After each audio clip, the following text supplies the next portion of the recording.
I've always been fascinated by the way different religions interpret the same figures.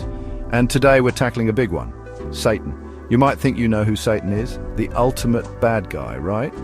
But it turns out the story's not that simple. In fact, Satan's identity and role differ dramatically between Judaism and Christianity. So let's explore this cosmic drama and unravel the mystery of the entity known as Satan. Now, you might be wondering, who exactly is Satan? Well, that's a loaded question. In the Abrahamic religions, Judaism, Christianity, and Islam, Satan is a figure that's been interpreted and reinterpreted countless times. But here's something interesting. He's not always the embodiment of evil that popular culture often portrays him as. In fact, Satan's role and nature vary significantly between these religions. It's like he's gone through a series of character developments throughout history, each religion adding its own spin to his story. This evolution of Satan's character is absolutely fascinating, and it tells us a lot about how these religions view the nature of evil and free will. Let's start with Judaism, where Satan's role might surprise you. In Jewish tradition, Satan isn't the arch nemesis of God. He's more like a celestial prosecutor. Yeah, you heard that right. Satan in Judaism is actually an agent of God, not his opponent. This view of Satan appears in several Jewish texts. In the book of Job, for instance, Satan acts as a kind of prosecuting attorney, challenging Job's faith with God's permission. He's part of God's divine court, tasked with testing humans and accusing the sinful. It's a job, and he's just doing it. In Zechariah, he stands as an accuser in a divine tribunal. It's important to note that in these contexts, Satan is more of a title, the adversary, rather than a proper name. It's a role, not an individual entity opposing God. Now let's flip the script and look at how Christianity views Satan. It's a pretty dramatic shift. In Christian theology, Satan transforms from a divine agent into God's arch nemesis. He becomes the embodiment of evil, the tempter of humanity, and the ruler of hell. This transformation didn't happen overnight. Early Christian writers began reinterpreting older texts, seeing Satan's hand in various biblical stories where he wasn't originally mentioned. For example, the serpent in the Garden of Eden. In Christianity, that became Satan in disguise. This new Satan was cast as a fallen angel, a rebel against God, and the source of all temptation and sin in the world. Now you might be wondering where the idea of Satan falling from heaven came from. Isaiah talks about a morning star, son of the dawn, falling from heaven. These passages are full of rich, poetic language about pride, rebellion, and divine punishment. Ezekiel describes a guardian cherub being cast down from the mount of God. But were they really talking about Satan? Well, that depends on who you ask. In Jewish interpretation, these passages from Isaiah and Ezekiel aren't about Satan at all. They're understood as references to historical events, specifically the fall of Babylon at the hands of Cyrus the Great.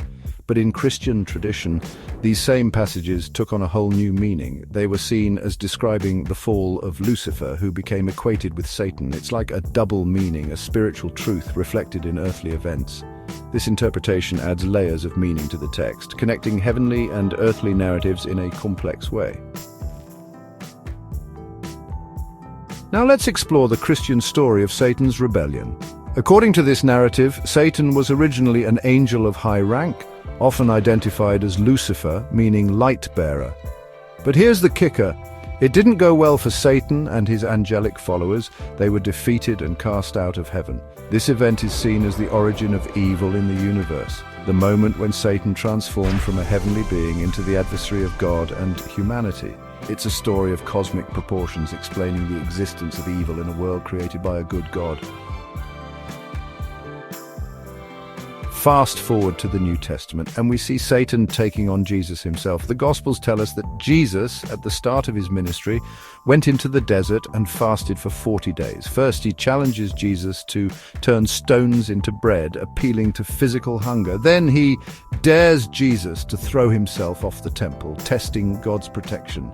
Finally, he offers Jesus all the kingdoms of the world in exchange for worship. Satan's goal: to derail Jesus' mission before it even begins. Now let's rewind all the way back to the beginning, the Garden of Eden. In the book of Genesis, we meet a crafty serpent who tempts Eve to eat the forbidden fruit. This act leads to the fall of humanity. But here's where it gets interesting. In the original Hebrew text, this serpent isn't identified as Satan, it's just a serpent. In Jewish tradition, the serpent remains just that, a serpent, albeit a clever one.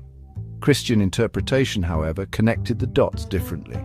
They identified the serpent with Satan, seeing this as his first act of rebellion against God's plan. This interpretation adds a whole new layer to the story, turning it into the opening move in a cosmic chess game between good and evil. So what have we learned about Satan? Well, it turns out that our understanding of this figure has evolved dramatically over time. From a divine prosecutor in Jewish tradition to the embodiment of evil in Christianity, Satan's role has shifted with changing theological perspectives. These different interpretations reflect deeper ideas about the nature of evil, free will, and humanity's relationship with the divine.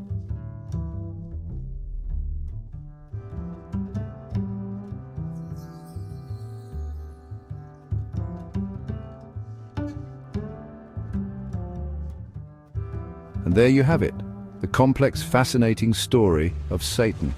From heavenly prosecutor to fallen angel, from serpent to tempter, this figure has played many roles in religious thought. As we've seen, how we understand Satan says as much about us and our worldview as it does about the character itself. So, next time you hear about Satan, remember, there's always more to the story than meets the eye.